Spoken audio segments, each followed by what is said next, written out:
Today is October 13th.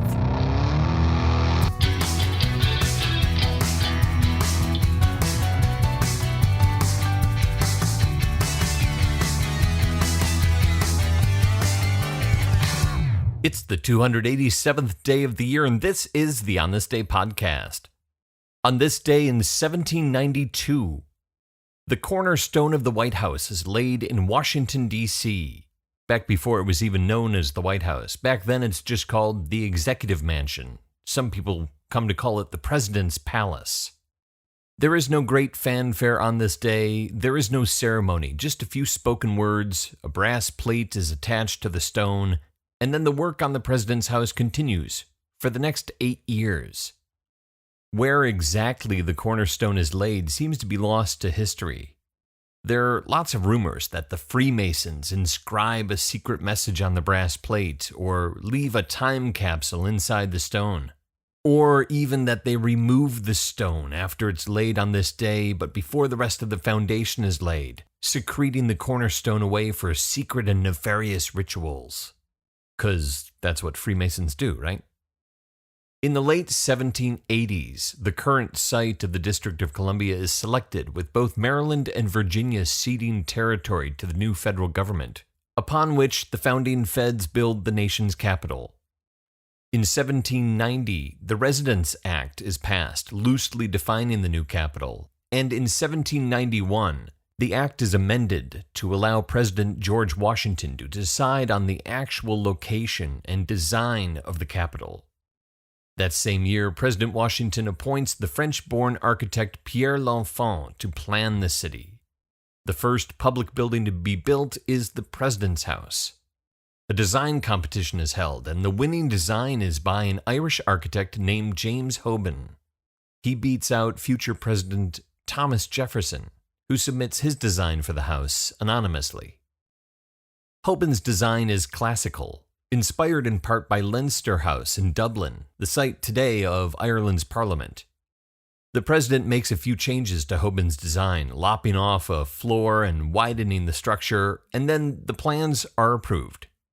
And on this day in 1792, the cornerstone is laid for the building that will be burnt by the British in 1814. Will be rebuilt and expanded over the next several decades, that will be completely gutted to the sandstone walls and rebuilt with a steel structure interior during the Truman administration.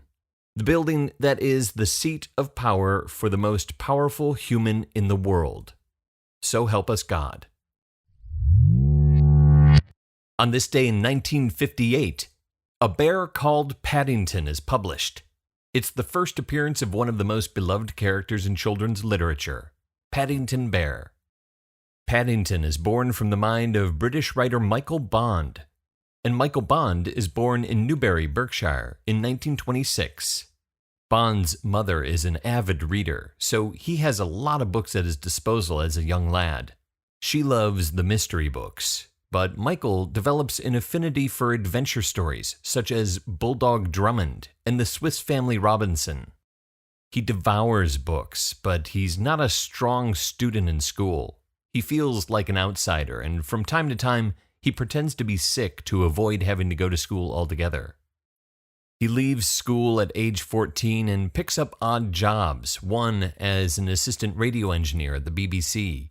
One of his colleagues there makes a few bobs on the side selling short stories. Bond decides to try his hand at doing something a little creative himself. He makes a cartoon that he submits to Punch magazine. His submission is rejected, but the editor jots down a couple of positive notes of encouragement on the cartoon, which Bond takes to heart. During the Second World War, he joins the Royal Air Force, only to discover that he suffers from debilitating air sickness. So he transfers to the army, serving in Egypt. There, he writes a short story which he submits to London Opinion magazine. To his delight, they buy it, and he's finally a published writer. Buoyed by this initial success, he writes more short stories and then plays, selling one or two every now and then. It's not a career, but it's a nice supplement to his income. After the war, Bond returns to work at the BBC. In 1956, Michael Bond is working as a TV cameraman when he stops in a store on the way home from work. He later recalls, quote, "On one of the shelves, I came across a small bear looking, I thought, very sorry for himself, as he was the only one who hadn't been sold. I bought him, and because we were living near Paddington at the time, we christened him Paddington. He sat on a shelf of our one-room department for a while, and then one day when I was sitting in front of my typewriter, staring at a blank sheet of paper, wondering what to write, I idly tapped out the words, quote, Mr. and Mrs. Brown first met Paddington on a railway platform. In fact, that was how he came to have such an unusual name for a bear, for Paddington was the name of the station." Bond continues, "It was a simple act, and in terms of deathless prose, not exactly earth-shattering, but it was to change my life considerably. Without intending it, I had become a children's author." In less than 2 weeks, he's written enough stories about Paddington for a whole book. He sends the manuscript to his agent, who shops it around to several publishers, until William Collins and Sons picks it up and pairs Bond with illustrator Peggy Fortnum, who brings Bond's Paddington to life on the page. The first Paddington Bear book, A Bear Called Paddington, is published on this day in 1958, and it is the first of many books about the bear from darkest Peru with his duffel coat, hat, and suitcase, who lives with the Brown family and gets into one predicament after another, but always gets out of whatever jam he's in without any major harm being done. Bond writes several more Paddington collections of short stories while still working at the BBC, until 1965, when he quits his job there in order to focus full-time on writing. More Paddington books follow, as do radio programs, TV series, albums, and stage productions. And stuffed toys. Lots and lots of stuffed toy Paddington Bears. More than 473 million stuffed Paddington Bears have been sold. Okay, I just made that number up. I don't know how many have been sold, but it's a huge number for sure. But according to Paddington Bear's website, more than 35 million copies of Paddington books have been sold since his debut in print on this day in 1958. Michael Bond also finds the time to write a children's TV series about a guinea pig named Olga de Polga. He writes a series of books about Olga too, and he also writes a series of mystery novels for adults about Monsieur Pamplemousse, a disgraced detective turned food inspector who solves crimes with his dog Pomfret.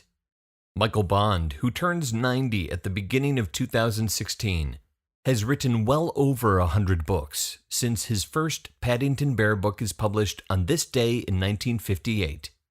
And he's still writing, at home in London, not far from Paddington Station. There are 79 days left in the year. On This Day is produced by me, Dave Schultz. Thank you very much for listening. You know the website, onthisdaypodcast.com. You also know the Twitter, @onthisdaypod. Again, that's @onthisdaypod. And you know the Facebook, /onthisdaypodcast. I produce the show. I write the show most of the time. This is my voice making these sounds right now. I do the music as well. So if you're still listening, the difference between fraps and shakes is that fraps take a long time to make. Talk to you tomorrow.